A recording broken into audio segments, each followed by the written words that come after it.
Good morning.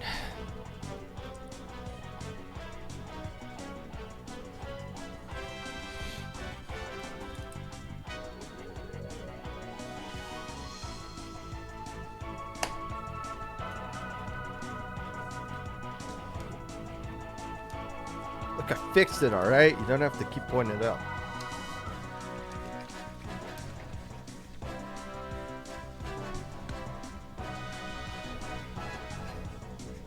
Will LUTI predictions be covered today? Oh, predictions. Oh. I need like a 2-hour episode to do LUTI predictions.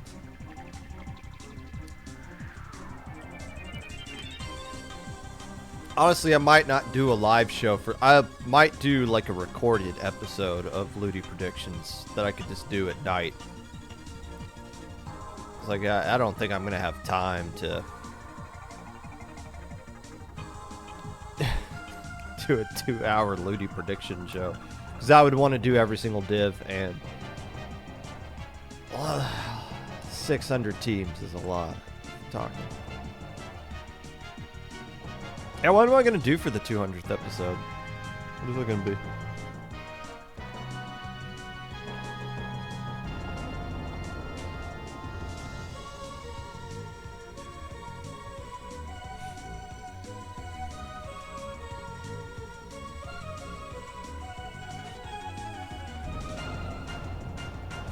I didn't rush my seating. I'll tell you that right now.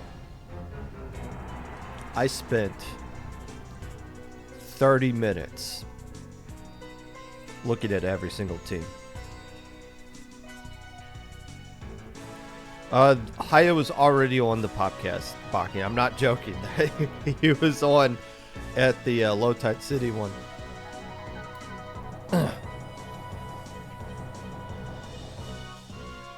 I should try to get Emil on for the 200th one, right? I had Emil on for the 50th and the 100th. It makes sense.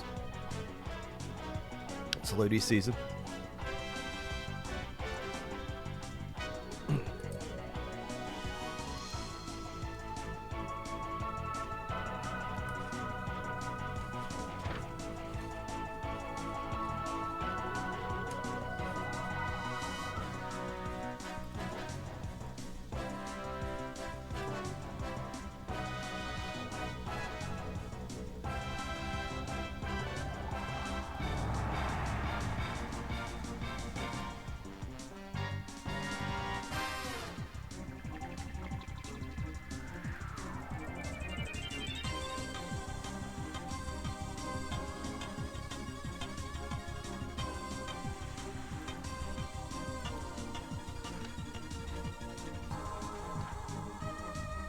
Would the Chicago's Bears be? Hey, Justin Fields, if it wasn't for Christian McCaffrey, Justin Fields would be the best player of the week in a losing effort.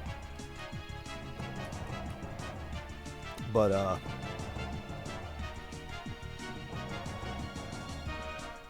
I don't know.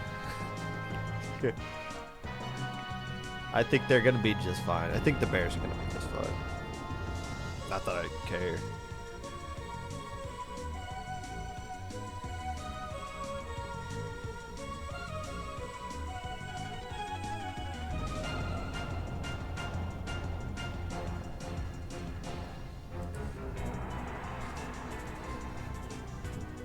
Already did a Wiggly Phantom Memoriam.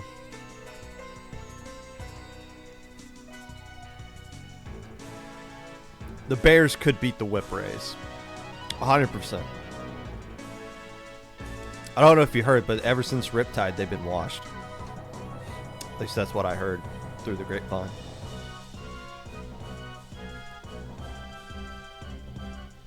That's what the internet said.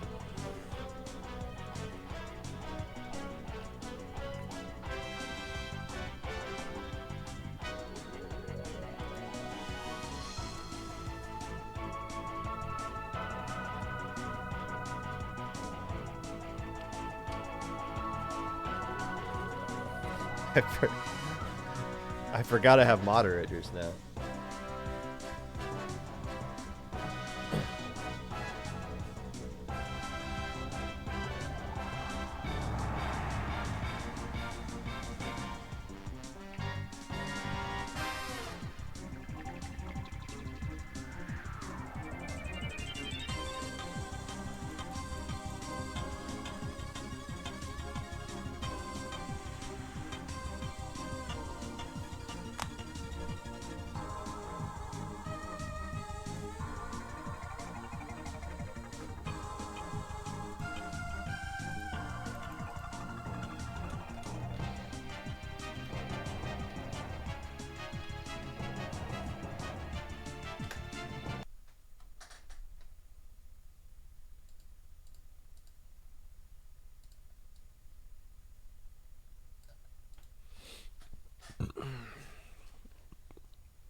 Hello, friends, and welcome back to the Popcast.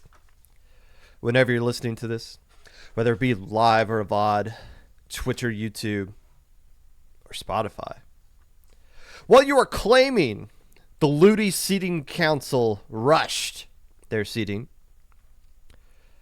calculating your div estimate based off of scrim results, watching the Toy Story version of a professional football game, whatever it is that you're doing right now, I appreciate you taking the time out of your day to listen to this. Unless I don't. For those of you who like professional football, like I do, I know there are some footballies in chat, if that is a thing. There was a Toy Story live recreation of the game that was in London this past weekend, and I gotta say, if it is it's a cool thing, but it's also why is this what they're doing? They never stop to think, is this what we should be doing with our time? And who knows? I would be interested in a Toy Story version of a Splatoon game at some point. I think that would be pretty cool. Not a few idiots are the ones that are playing in it, though. News of tournaments may be of interest to the casual listener of the Popcast. It's LUTI week 1. It's the first week of LUTI. You guys should be busy doing that. Yeah, for those of you who have never played LUTI before, this first week's going to suck because the team you're trying to schedule with is never going to be available ever, and you're going to have to use a replay in week 1, and then you're just screwed for the rest of the season. So, have fun. You signed up for it. You're going to find out real quick who the idiots in this community are. Spoiler alert, it's everybody. SOS is coming back this week. As far as what's going on Saturday, I don't really know. But who cares? You should be playing your LUTI stuff, and you should be watching LUTI sets. I'm sure LUTI tonight will be streaming things the entire weekend. IPL on Friday is streaming the first ever IPL versus match. Last Resort versus Moonlight. That's going to be Friday at 8 p.m. Eastern Standard Time. So there's some good stuff to watch on the Twitches and YouTubes across the world. So make sure you pay attention to that stuff. And I'm sure there's got to be some tournament going on Saturday. I don't care at this point. Honestly, don't.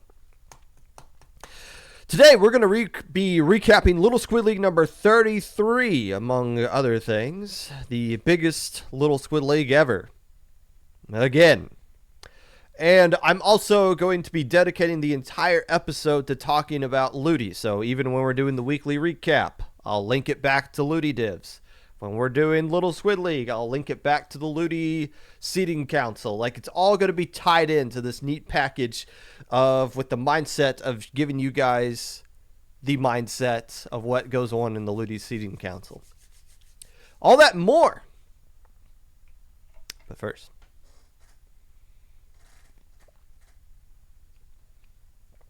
as per usual, if you have any questions or comments that you want me to actually acknowledge, leave a highlighted message in chat, and I'll go back and reference it later. If you ask why you got a certain div that you got, I'm just going to roast you. That's the response you're going to get. 600 plus teams signed up for this season of LUTI.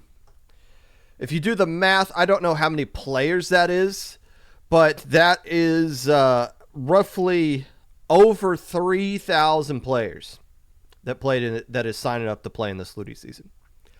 3,000. You know how we make such a big deal out of low ink being 1,000? Yeah, LUTI is 3 times that. LUTI is literally nothing. Or low ink is literally nothing in comparison to LUTI. We had 12 people in the seeding council, and it took us a week to seed 600 teams.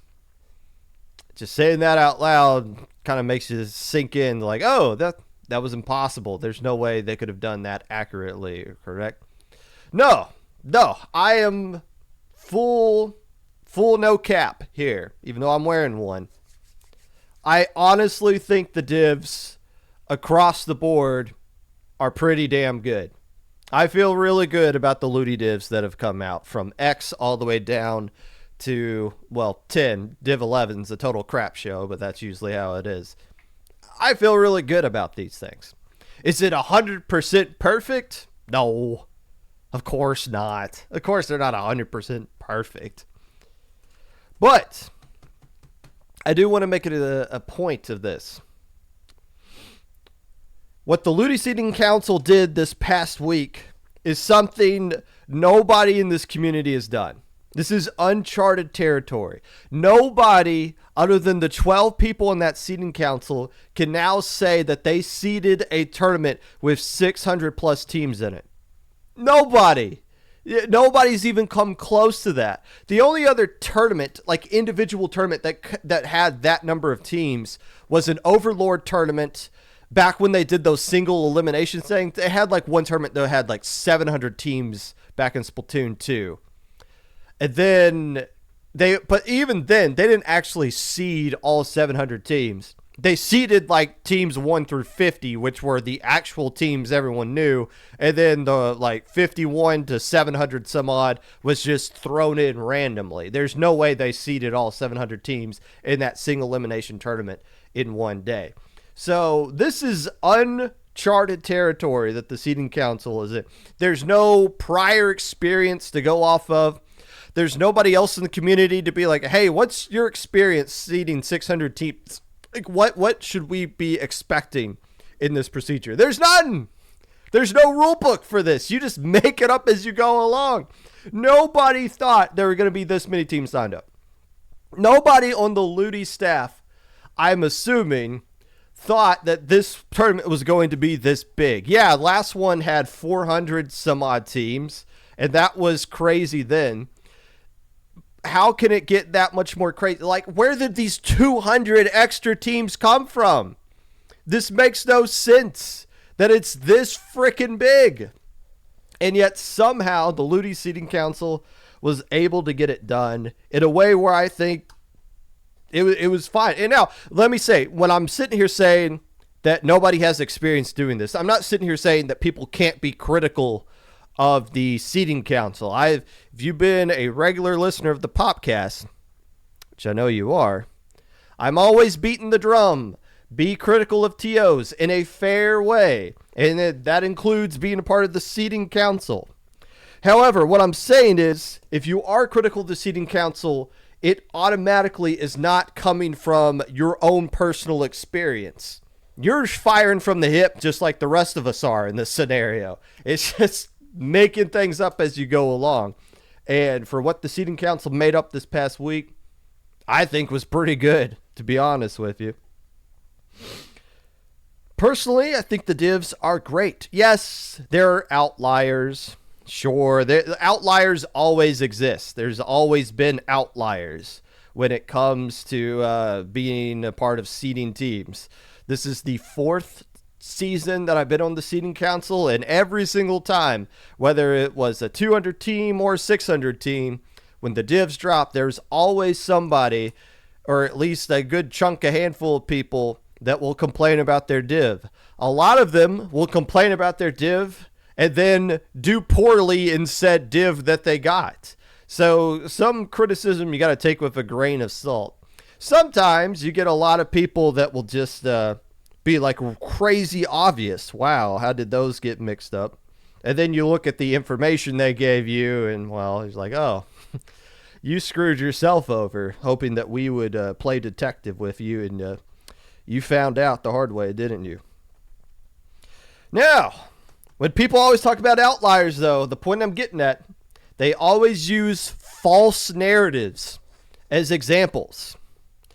One of the most famous false narrative from last season that is trying to bleed its way over into this season, and I'm going to squash this right now. If you have at any point said this phrase, why were the silly kitties Div 4 last season? Congratulations! You are an idiot. And you might not be an idiot in chat, which is the worst kind of idiot to be, just a normal, straight up idiot.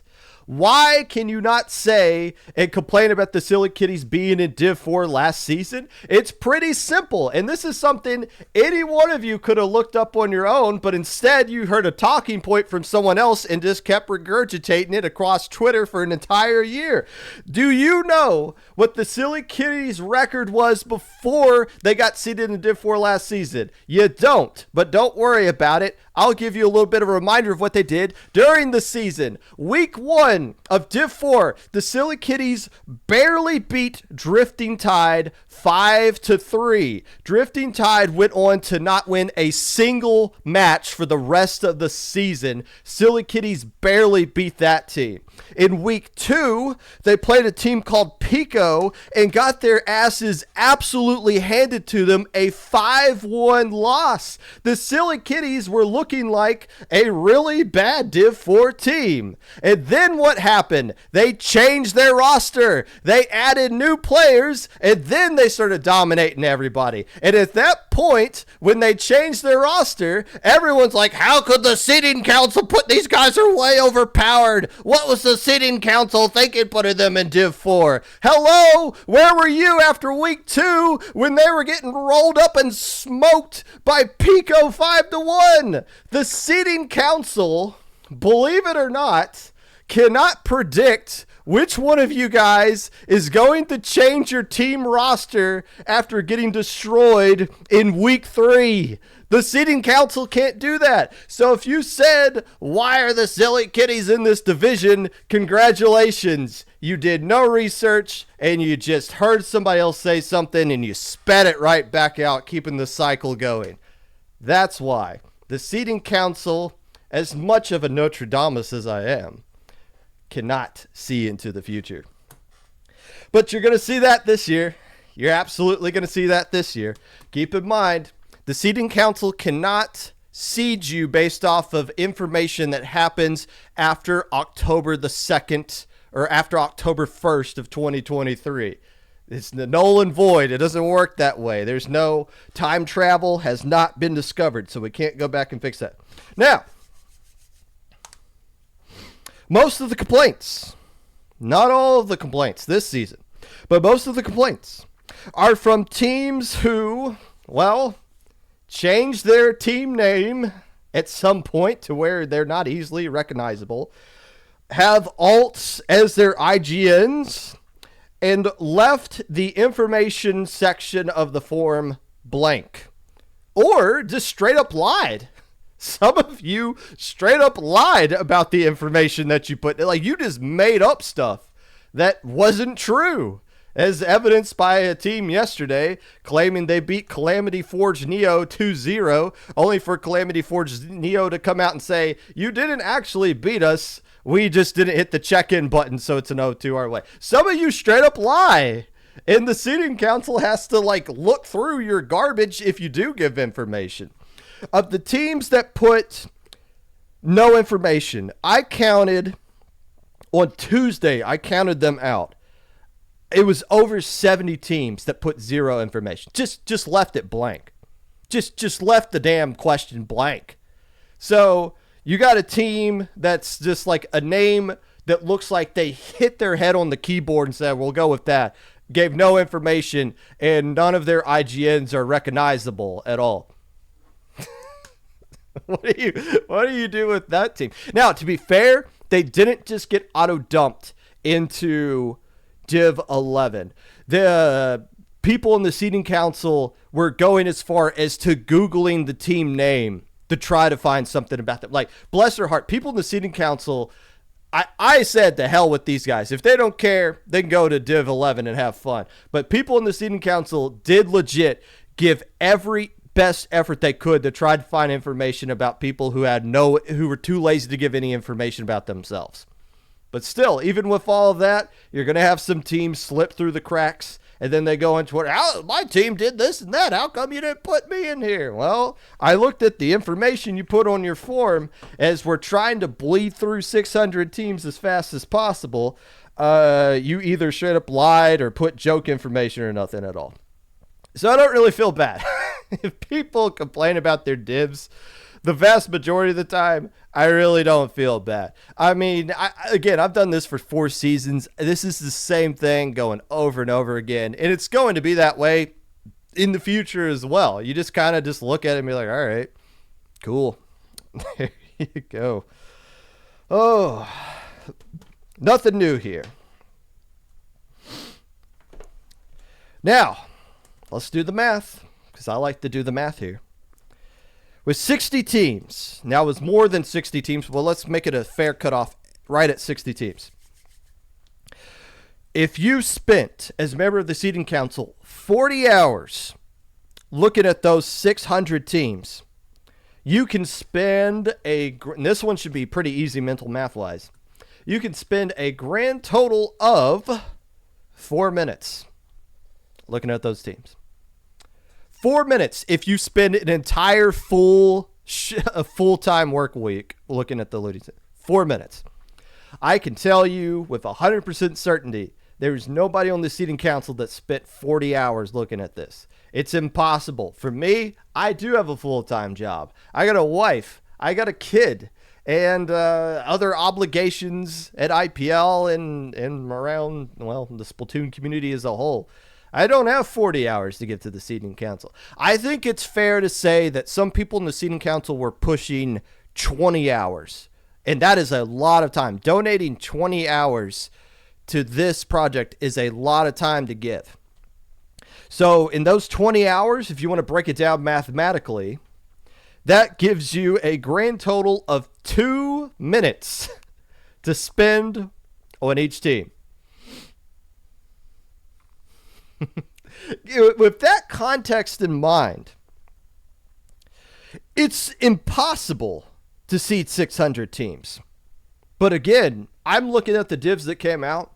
I think the vast majority of it is correct. With the information that was presented to us, the vast majority is correct. Now, I'm not saying 100% correct. I'm not saying there's teams that are like one div off or could have been moved down a div.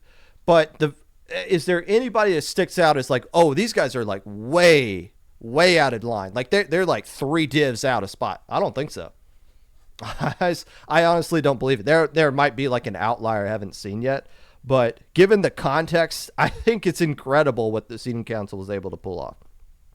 But people are always giving suggestions of things that could be used to improve. Again, we're all in uncharted territory here. There's no book. There's no example of how to go through this thing.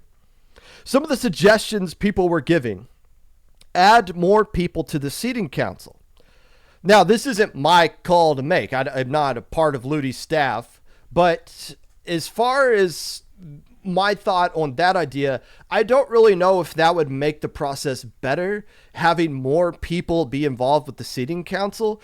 Yeah, you get more eyeballs on things, and you can like catch the little teams that like slip through the cracks here or there. Like that, more people would help with that.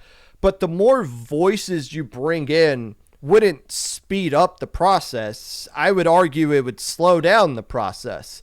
Instead of debating this one team for 5 minutes, you might bring in more voices who will bring in more thoughts and opinions on the same information everyone's looking at. And all of a sudden that debate gets a little bit more expansive. And that might be good or bad. It might, I don't think that's hard. More people will make things worse, but I'm not convinced that more people in the seating council make things better. Instead, I think having the number of seating council members you have is fine, as long as the quality of the people that are on there outweigh the quantity of the people that are on there. You just want solid people in the seating council. It doesn't matter how big the number is if they're all not that solid.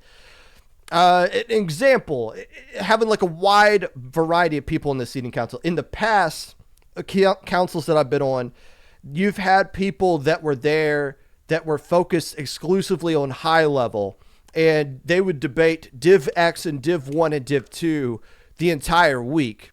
And then when it came to Div 3 down to Div 8, which was like the floor at the time, you just had me, Roundy, and Parias, because they didn't know anybody Div 3 and below, and they were literally be like, look, we're leaving it to you guys, we're checking out, we don't know this, but we're going to debate Div X the whole time, which is like, fine, but it's like not a lot of diversity going on there for all the teams. This time around, you had the same me, Parias, and Roundy that have been a part of this for a long time now. Emil, who's obviously fantastic at everything that Emil does. We had somebody come in to help with all of the French teams. Like, we had a French expert who basically took every French team and was just like, these guys need to be here, these guys need to be there, these guys think they're up here, but really their results prove that they're down here, which is great because it's really hard to find information about French teams. We had a lot more Low-Ink staff representation, and we had a lot more Little Squid League staff representation. So there was a lot more coverage across the board from Div X all the way down to Div 11. So it wasn't just like a handful of guys doing this and that. You had perspectives on basically everything across the board. EU representation, NA representation. I think the seating council was fantastic with the quality of people that they had, and adding more people to that, I don't know if that speeds up / makes the process better. It might not make it worse, but I don't think that's a solution, is basically what I'm getting at here. Now, if time is the issue, why not add more time? Well, technically some more time was added on. Divs were supposed to be published at some point on Saturday, and we were given an extension into Sunday afternoon before divs eventually went out here on the East Coast. Why did divs go out on Sunday? That was the hard deadline, because divs had to go out Sunday afternoon because you guys can technically, this is week one, where not even 24 hours later, week one started, groups have to be out, and everybody that's putting together those groups are in Europe, and they don't need to be staying up. You don't want staff members staying up super late into the night building groups. You're going to get some jank going on there if that happens. So divs had to be out at a certain time Monday so that the staff had enough time to put divs together so that when Monday came, you know who your first round opponent is. You can start DMing them, and then you can start realizing that you're talking to a 12-year-old, and it's totally miserable. So that's why they had to be out on Sunday. But if somebody were to point out, and this was brought up in the staff chat as well, maybe we need 2 weeks to do the seating for this.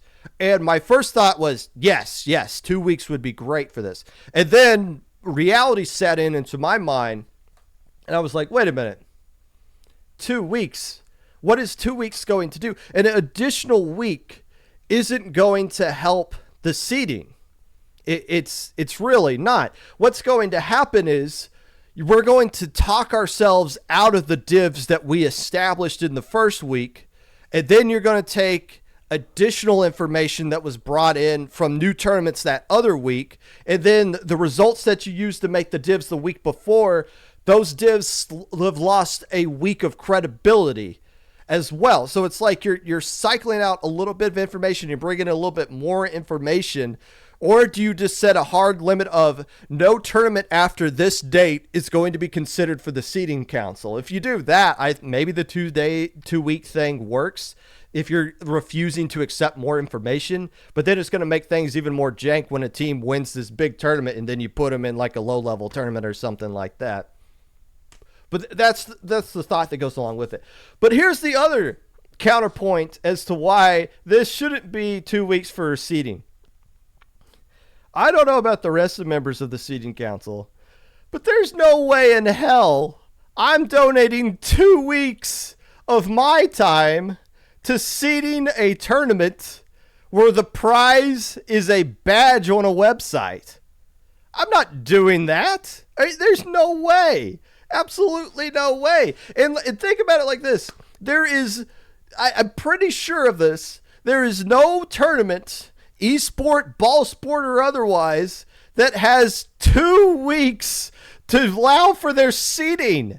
The NCAA basketball tournament uses like a weekend to do their seeding, and their seeding council is massive, and they still have people that complain about the seeding for their event. How come Montana State doesn't deserve an opportunity to get absolutely destroyed by Kansas? This is an outrage. Like, come on, 2 weeks. If your tournament needs 2 weeks to be seeded.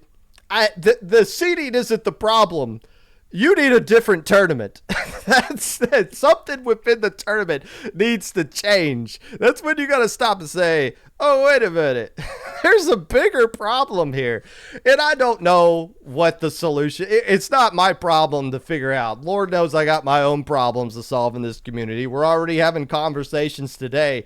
If half of these teams sign up for low ink, what the hell format are we going to use? Like, those are plans we need to be figuring out. But if you need 2 weeks to seed a tournament, at that point, you don't have a tournament anymore. You just got a giant crap show. Something else needs to be fixed with that.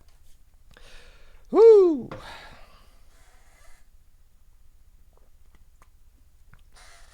And when it comes to seeding individual teams, I've saw a few things that are talking points that have some flaws to them that I want to point out, because there's a lot of people, you guys, and understandably so, will look at this from the perspective of just your team and the people that you play against in your small bubble of those 600 teams, where the seeding council has to look at the big picture of all 600 teams as a whole.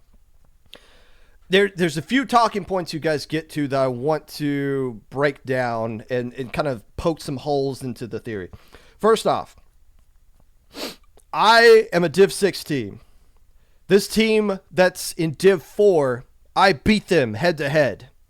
Why are they Div 4 and I'm Div 6? There's the basic answer to that.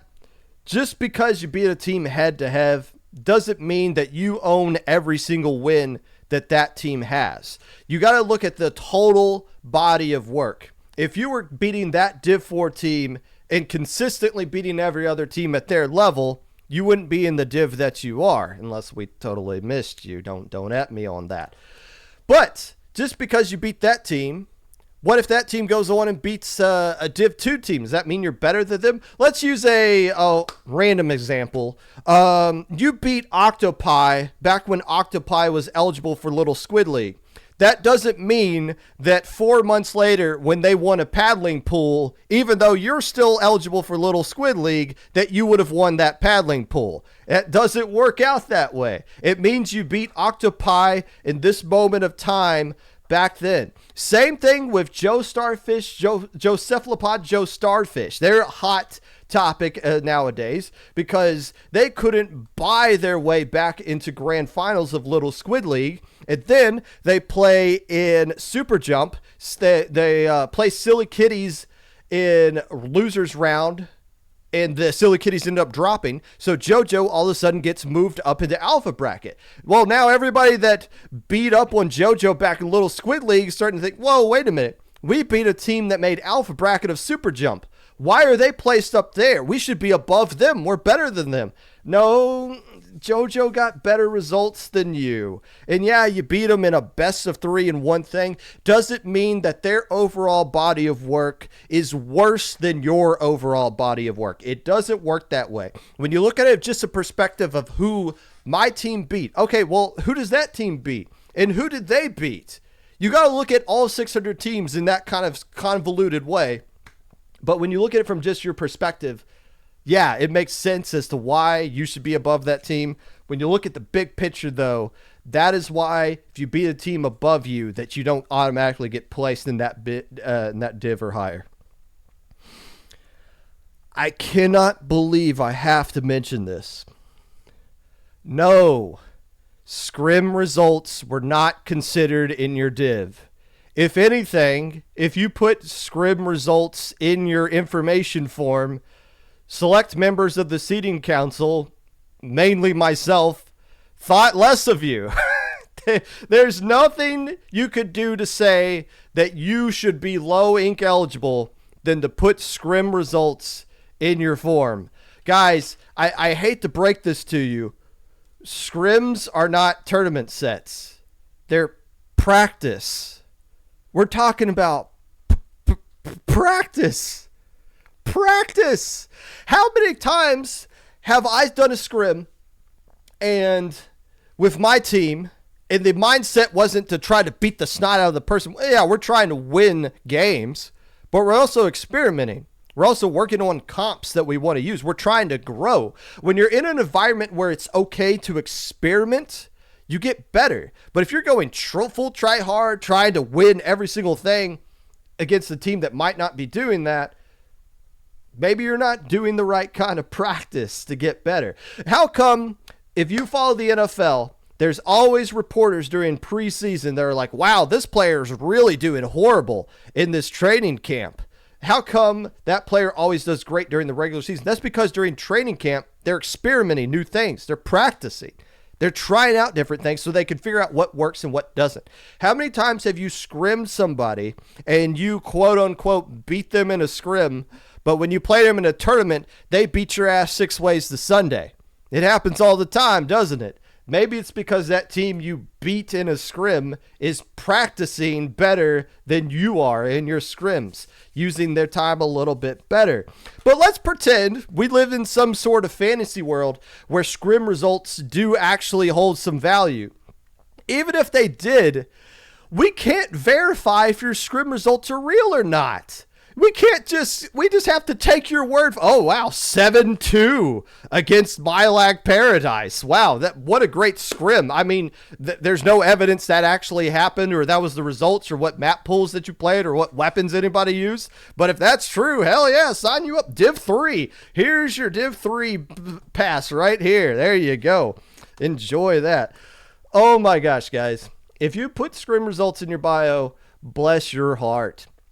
And now, to be fair, send out queue results are an actual thing, a hot topic within the Splatoon community. Are they fair results or are they not? I've been public on the record of what my thoughts on send out queue results are. I can confirm this.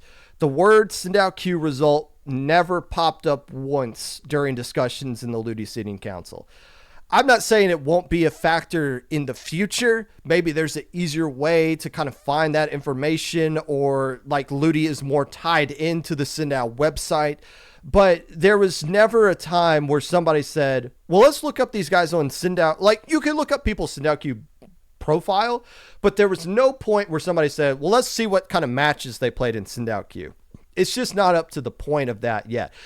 When you have actual tournament results, those were always going to hold more value than pickup matches are going to have. So that's where the send out queue thing, if you wondered where they factored into these divs, they didn't. And maybe they will more into the future, but they didn't factor in. At least to my knowledge, they didn't factor in at all into people's minds of things.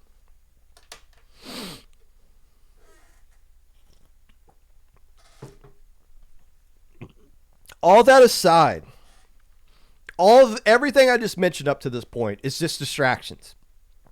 These are what we like to do. We like to take stupid information and talk about it in circles on Twitter, and then we go to bed, wake up, do it again the next day. Here is the real talking point that we all people in this community need to be focused on. The real point is 3,000 players are playing in this event. 3,000. That is a number unheard of at any other event. This is a grassroots event. This isn't a Nintendo thing. A grassroots event is getting 3,000 players playing in it. That is a big freaking deal. There's no prize in it. And this is a tournament. It's a league that these are playing in. It shows that the demand for competitive Splatoon is way higher than what we actually estimated it to be. And I feel like we're squandering it. We got all of these players coming into the scene, and I feel like we're not doing enough with it. We should be taking advantage of it. We should get more of these LUTI sets on stream. We should develop rivalries, create storylines, grow the scene. There's infinitely more people interested in competitive Splatoon than what we actually thought it was. And when we're sitting here talking about scrim results and alias rules and all this crap that nobody really cares about, who honestly gives a damn about all of that stuff? It means nothing. 3,000 players are playing in a grassroots tournament for 2 months. That is the talking point, and that is what we need to figure out as a community how to capitalize on. If you are a content creator, the next 2 months of whatever it is that you want to make is free. Talk about LUTI for the next 2 months. A LUTI set, a big match that went on, a big rivalry that took off, 2 people just beefing at it on Twitter, just going after each other on something. These are the things we need to be highlighting. These are the stories that need to be told. And it's free. If you are a content creator, this stuff is so free. Pay attention to it. Talk about it. Continue to grow the scene. There's more people interested in this than we ever thought we would get to this point. If we want to get more viewers for our tournaments and we want to keep growing, now's the time to do it. That's what the talking point should be. How can we take advantage of this opportunity? Not what your frickin' scrim results are.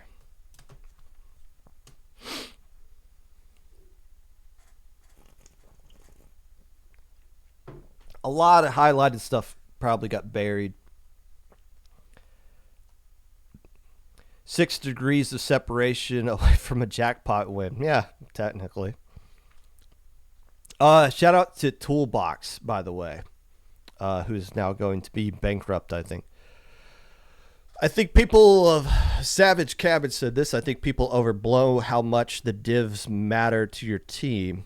If you have a lot of good scrims, but you just haven't had a good run in a tournament, a lower division shouldn't be surprising. It also shouldn't deter you from improving because it's just not based on your skill. It's your results. Yeah.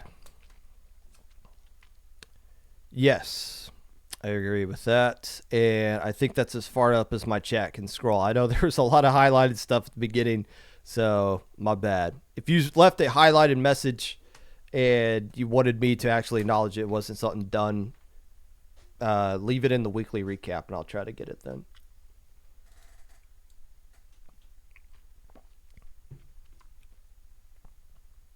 LUTI's a skill floor? No, it's not. There's some people that can be worse than their div. It can absolutely be worse.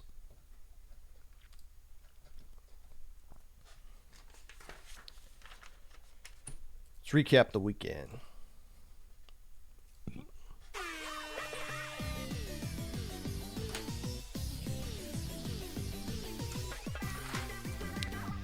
Proving Grounds number 22 took place on Friday. It was won by Comeback Zap is Really Good.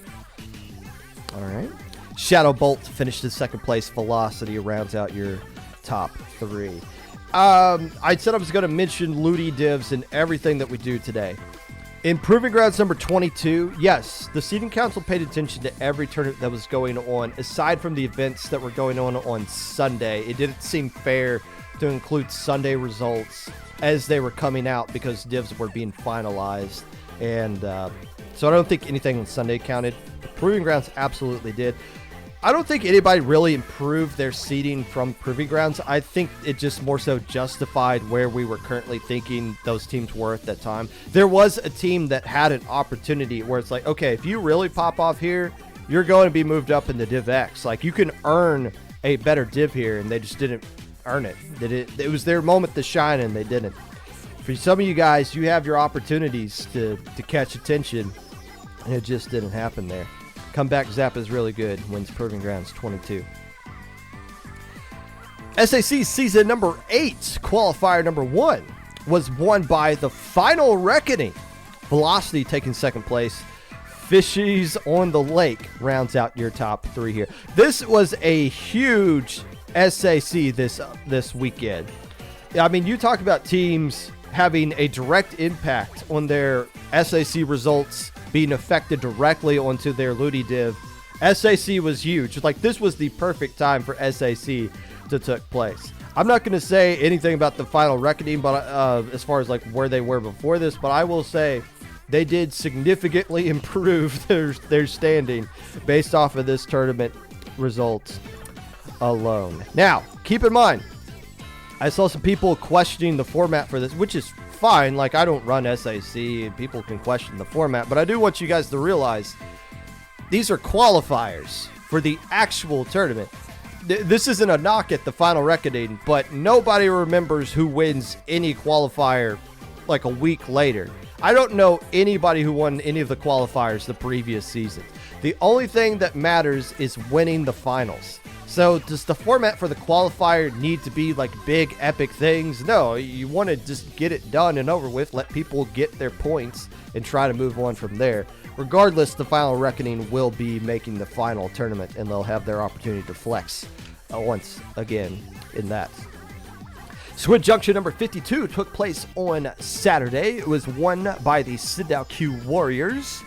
Sweet Tooth finished in second place, and Steam Happy Island finished in third. Much like Proving Grounds, this kind of justified where the seating council was at. Yes, we were paying attention to Squid Junction. I was actually watching Squid Junction live, which I don't typically do on a Saturday night. But I don't think anything drastic happened here that made things change one way or another. But still, people had opportunities to improve themselves, but they more just kind of showed they're going to end up where they're supposed to end up. In the NFL, the Rams Puka Natua'd the Colts in overtime, 29-3. The Kansas City Swifties got a 23-20 win against the New York Jets using their best play all season long, penalty on New York. And the Pittsburgh Steelers forgot that they're a professional football team, losing 30-6 to the Houston Texans. CJ Stroud has yet to throw an interception this season. I should not have started the Steelers defense. I knew that going into it. And that is your weekly recap. Sponsored by my son's teddy bear. I didn't have a better sponsor for this. And when you have a newborn, you can't give them stuffed animals because, well, they can't move their heads. So if they fall on their animal, it's going to be pretty bad. So we're going to hold off on giving them the teddy bear yet. So we'll use the teddy bear right now as the official sponsor of today's segment of the weekly recap. Look at that little guy. You little bear. Little teddy bear. Cute little bear.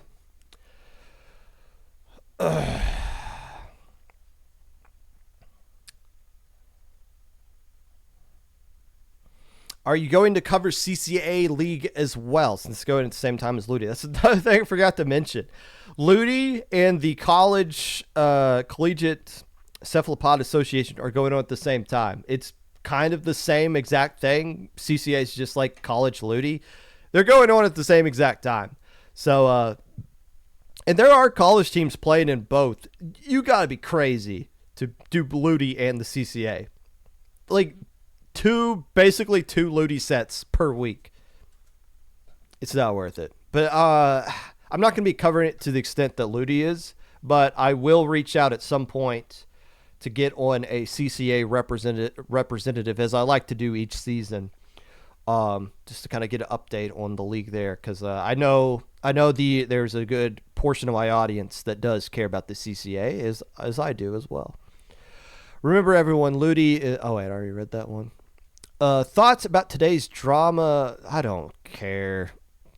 I don't know what you're talking about, but if it's drama on Twitter, I could not care less. PSA, stop signing up for Low Ink if you're Div 4. Yeah, if you're banned, don't sign up. We already know. Your official ban was getting the Div 4. That's all you care about. There we go. There we go.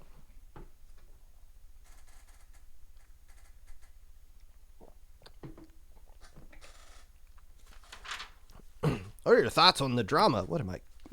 Splatoon Keemstar?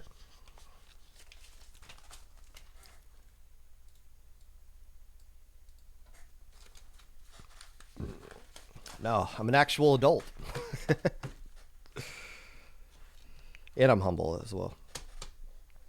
Now, the parts you're all here for.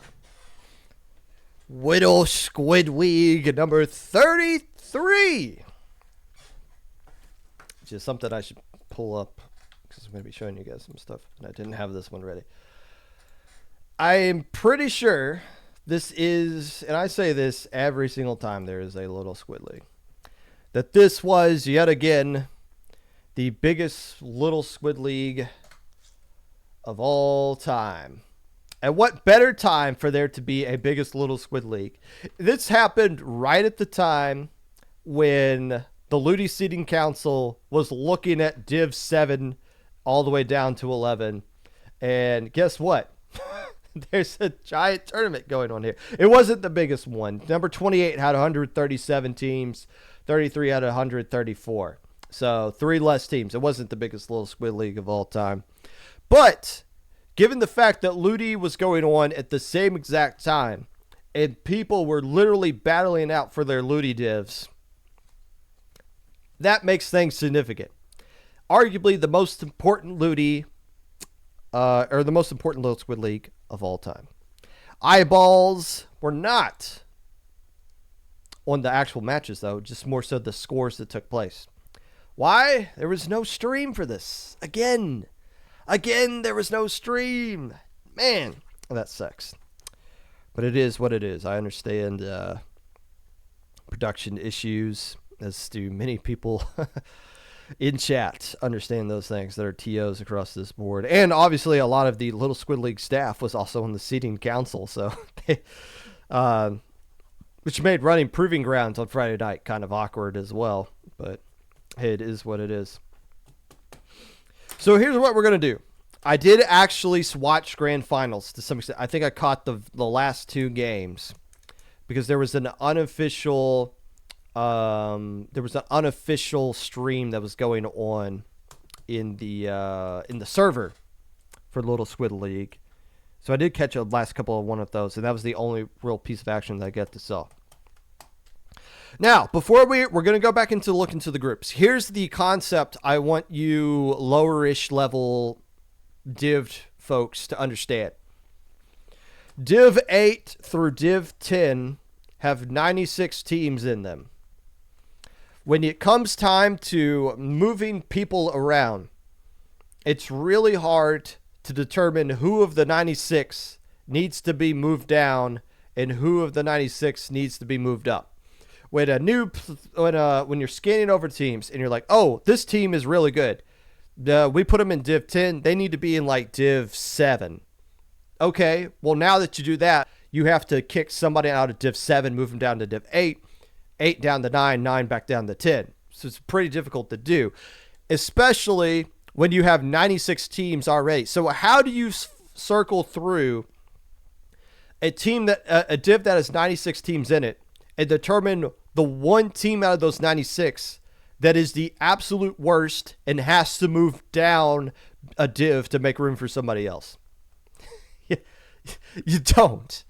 You just kind of look through and be like, oh, certain cases here and there. But my point being, if you think there's a huge dramatic difference between Div 10 and Div 8, there's not.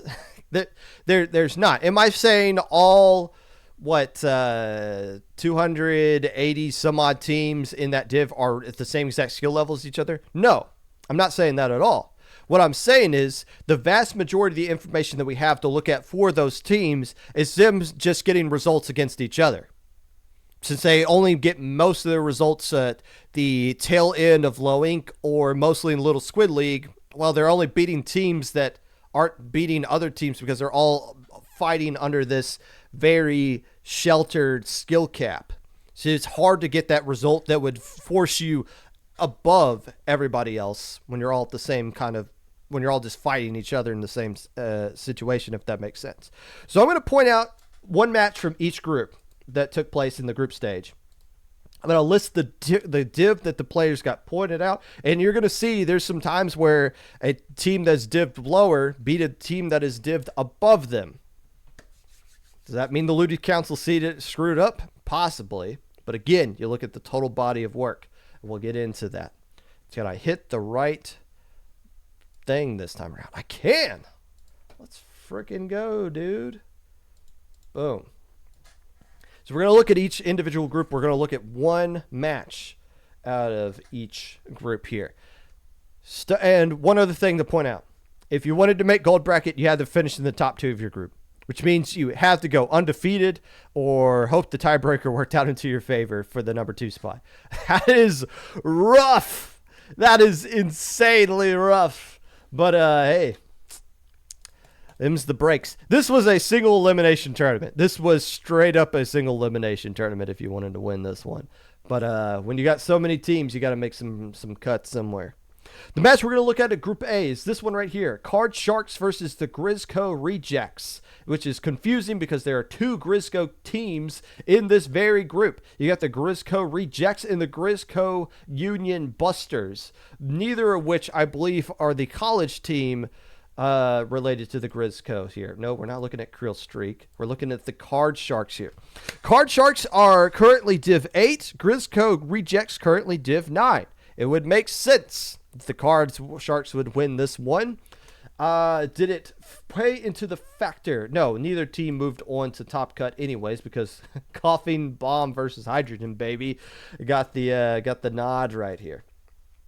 In Group B, the match we're going to be taking a look at is Blitz Wave B. These guys are Div 9, and they got a quote-unquote upset over the team name called Team Name. So, well, how come Blitz Wave B isn't a div above these guys? They're the same div. Again, it's your total body of work. As you look at the seeding for this tournament right here, Team Name slightly seeded higher initially by the TOs than Blitz Wave B. Now, they got the win here, but the total body of work. But it's also a point I want to make. Just because you're in a lower div of Div 10 doesn't mean you can't beat somebody way above you. It's happened a lot here in Little Squiddly. Group C. Blake Sprutter got a 2-1 win over Trigger Warning. What is this? What are these logos going on here? Now, Blake Sprutter is a Div 8 team and Trigger Warning is a Div 10 team. Again, two divs apart. Literally 96 teams separate these two teams, and it came down to a game 3 with this one tied 2-1. Does that mean they're closer in skill? Possibly. It could mean a vast variety of things. I'll let you decide that on your own. Actually, Trigger Warning won the first game, and Blake Sprutter had to win the 2 straight to get that one. Did either one of these teams make Top Cut? No. Just barely missed out there was Blake Sprutter. In Group D, the match we want to look at is Clam Fishers taking on Hook, Line, and Sinker. Now, Hook, Line, and Sinker is not playing in LUTI. That means they don't have a div. They're divless. They're like the Sons of Anarchy. They're a nomad. They don't belong anywhere. They were born to run. They don't belong to anyone. Clam Fishers is a Div 9 team. Now, Hook, Line, and Sinker, even though they don't have a div, these guys have been around for a long time. These guys are a Little Squid League staple. So it's still a quality win for any Little Squid League team to beat them, even though Hook, Line, and Sinker doesn't have a div to kind of reference. And again, not having a div is totally fine. It doesn't mean anything. It doesn't mean Hook, Line, and Sinker is better or worse than what they were a week ago. Now, if they have a fictitious number here, neither one of these teams moved on to Top Cut. Group E, the match we want to look at is Pandora versus Objection. This one pretty simple here. Pandora getting the 2-1 win over Objection with the exclamation point spaced away from their name. Objection being a Div 9 team, Pandora being Div 8. So there you go. Did either one of these teams qualify? Yes, Pandora actually did. The tiebreaker worked into Pandora's favor. And did it come down to a game 3? It did not. So even though Pandora didn't win this game 3, the tiebreaker still worked out into their favor. So getting this key win here over a team a div below them works out and got them into the gold bracket. Nicely done, Pandora. Group F, the Rocket Squid, and here's where things are going to get interesting. Rocket Squids get a 2-1 win over Sommerzite. And this is significant because the Rocket Squids are currently Div 10 and Sommerzite is Div 7. Now, why is Sommerzite Div 7 and why are they seeded in this tournament much higher than the Rocket Squids? Because Sommerzite has an actual frickin' brand. It's very easy for members of the seeding council to look at Sommerzite and say, I know exactly what these guys have been doing. I know how much they've improved over the years. We could put them here. Does that mean one loss to the Rocket Squids knocks them down? No. Should this have helped Rocket Squids move up a little bit? Possibly. But regardless, this is a good win in this individual tournament. Was it enough for the Rocket Squids? Where did they finish? Just missed top cut there under the Origami Dragon team. And Pizza Formula. What a fantastic name there. Group G, we are going to be taking a look at Voltage, I believe a little bit earlier in this one, getting a loss to Cosmic Slushy. And here's what I want to point out. Voltage is Div 6. Voltage is the number 1 seed in this group. They lost this match to the Cosmic Slushies. They got upset by the Cosmic Slushies 2-1. The Cosmic Slushies would go undefeated and win this group. Voltage would not lose a single set for the rest of the tournament after this loss in round 1. They did not make gold bracket. They made silver bracket. This one loss at the start of the day, getting upset at the very beginning of the tournament, cost them the tournament. It was their chances of winning the tournament were over right then and there. Does that mean Voltage should not have been a Div 6 team? No, it doesn't mean that at all. Cosmic Slushies, in case you're wondering, got bumped up to Div 8. But this is just the cutthroatness of this tournament. You lose once in round 1, and Voltage is done. Doesn't diminish the div that they got, though. Total body of work, not just one singular loss. Sometimes you look at silver bracket and think, wow, Voltage won silver bracket? They must have had a really bad day. No, they just had 2 bad games, and that's it. That's all they had. Not a bad tournament for them. Just one really underperforming set at the start. Group H, the final group here. We got Fluidity versus Insecure Connection. Fluidity, the number 2 seed, the number 8 seed. Fluidity being div number 7, Insecure Connection being div number 8. Obviously, the div 7 team is going to beat the div 8 team. Why am I pointing this one out? This was a match played in round 4, and I think both teams kind of realized, oh, wait a minute, the tiebreaker is going to work in our favor. Both these teams moved on anyways. They just played this one just for fun because both teams had the tiebreaker into their favor. Fluidity being 4-0, Insecure Connection being 3-1, and they move on. So there you go. There's that. Silver bracket. If you want to take a look at the silver bracket, here it is. We'll blow it up a little bit bigger for you here.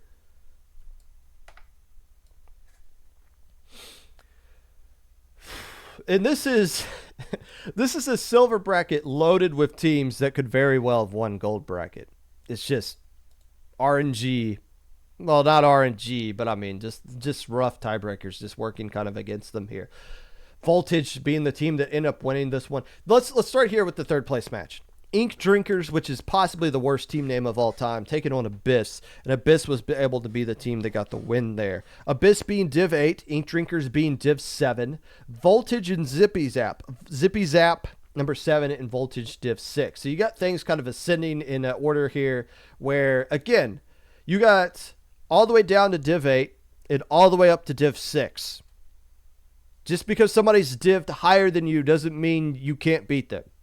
And if you guys start looking down on people dived below you, you're going to get upset and ratioed on Twitter. Take everybody seriously going forward. Don't just look at numbers because they don't mean anything. The real story here in Silver Bracket, though, is that a team named Voltage played a team named Zippy Zap in grand finals, and that seems to be the most appropriate 2 teams to be playing against each other given their names. Voltage and Zippy Zap. Voltage getting a little bit of revenge there. Voltage only dropping 3 games in silver bracket. One of the more competitive silver brackets in all of Little Squid League history there. Gold bracket.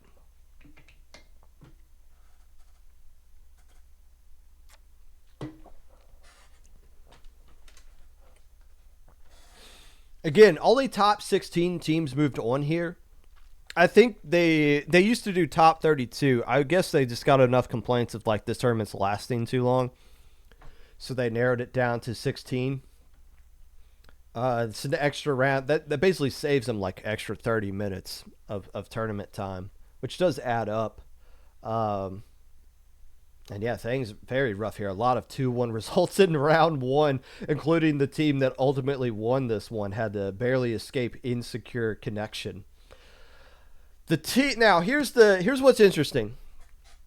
As I mentioned, this is the most important Little Squid League of all time, given the timing of it, with LUTI divs being seeded as the tournament is going on in this division.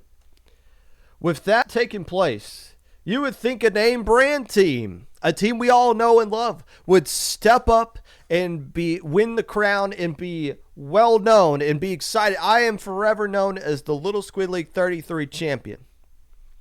No, the podium for the most important Little Squid League ever, in first place is Kirby Zoo, second place is Inkjet Meta, and third place goes to a team called, and I quote, Wah Wah Wee Wah. Name brand Little Squid League teams. How could you let this happen? How could you let the history books say the team that won the most important Little Squid League of all time is called frickin' Kirby Zoo? Kirby Zoo!